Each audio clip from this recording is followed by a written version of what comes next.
शांति का नोबेल पुरस्कार मांग रहे डोनाल्ड ट्रंप ने ईरान में तबाही मचा दी है। ट्रंप के इशारे पर अमेरिकी सेना ने ईरान की 3 सबसे बड़ी न्यूक्लियर साइट्स को उड़ा दिया है।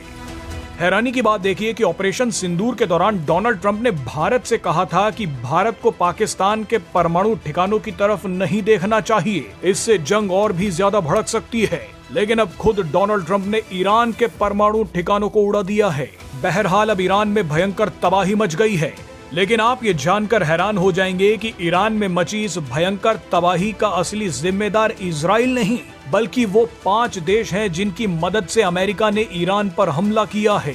और भी मजे वाली बात यह है कि ये 5 मुस्लिम देश हैं। जो लोग इस्लामिक यूनिटी या इस्लामिक उम्मा की बातें करते हैं, आज वो खून के आंसू रोएंगे, क्योंकि मुस्लिम देशों ने ही ईरान से गद्दारी की है। मुस्लिम देशों ने चुपचाप अमेरिका के साथ हाथ मिलाकर ईरान के साथ जो किया है वो भारत के लिए भी एक केस स्टडी है। अब आप उन 5 मुस्लिम देशों के बारे में जान लीजिए जिन्होंने अमेरिका के साथ मिलकर ईरान को बर्बाद कर दिया है। इनमें पहला देश पाकिस्तान है। ट्रंप ने पाकिस्तान के आर्मी चीफ असीम मुनीर को खाना खिलाया। उसी खाने के बदले में असीम मुनीर ने ईरान के बारे में सारी खुफिया जानकारी अमेरिका को दे दी। असीम मुनीर ने अमेरिका के सीक्रेट विमानों को ईरान की निगरानी करने के लिए पाकिस्तान में उड़ने की इजाजत दी। असीम मुनीर ने ही सबसे पहले डोनाल्ड ट्रंप के लिए शांति का नोबेल पुरस्कार मांगा। और अब इसी असीम मुनीर ने ईरान के खिलाफ अमेरिका को सबसे बड़ी मदद दे दी। आज जो ईरान से ये तबाही की तस्वीरें आ रही हैं, उसका सबसे बड़ा गुनहगार असीम मुनीर और पाकिस्तान है। ईरान को मरवाने वाला दूसरा मुस्लिम देश है लेबनान। अमेरिका के कहने पर लेबनान ने अपने देश में काम कर रहे हिजबुल्लाह को अंडरग्राउंड कर दिया है। वैसे तो हिजबुल्लाह संगठन के लड़ाके लेबनान में आराम से घूमते हैं, ईरान की मदद करते हैं और इजराइल पर हमला करते हैं, लेकिन इस बार लेबनान ने हिजबुल्लाह के हाथ बांध दिए। हिजबुल्लाह ने ना तो ईरान की मदद की और ना ही इजराइल पर हमला किया। तीसरा देश है सीरिया, जहां अमेरिका ने कुछ समय पहले ईरान समर्थक बशर अल असद की सरकार को गिराकर अहमद अल शारा को राष्ट्रपति बनवा दिया। मजे की बात देखिए कि अहमद अल शारा को खुद अमेरिका ने ही आतंकी घोषित कर रखा था, लेकिन सीरिया को ईरान से दूर करने के लिए डोनाल्ड ट्रंप ने अहमद अल शारा को राष्ट्रपति बनवा दिया।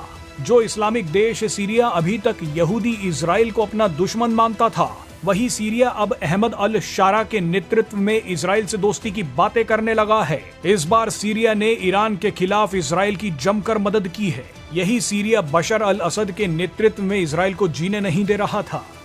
ईरान को धोखा देने वाला चौथा देश जॉर्डन है। जॉर्डन के राजा तो पैगंबर मोहम्मद के वंशज हैं, लेकिन जॉर्डन ने ईरान से इजराइल की तरफ आ रही आधी मिसाइलों और ड्रोन्स को हवा में ही मार गिराया। जॉर्डन खुलकर ईरान के खिलाफ इजराइल का साथ दे रहा है। ईरान को बर्बाद करने वाला 5वां देश सऊदी अरब है। खबर है कि सऊदी अरब ने अमेरिका और इजराइल को ईरान के खिलाफ कई खुफिया जानकारी दी थी। इन्हीं जानकारियों का इस्तेमाल अमेरिका ने ईरान पर हमले के लिए किया। आपको जानकर हंसी आएगी कि ईरान को मरवाने वाले इन्हीं 5 मुस्लिम देशों ने सबसे पहले ईरान पर हुए हमले की निंदा भी कर दी है। इससे बड़ा दिखावा और कुछ नहीं हो सकता। मुस्लिम देश जिस यूनिटी और जिस उम्मा की बातें करते हैं, वो सब एक फर्जीवाड़ा है।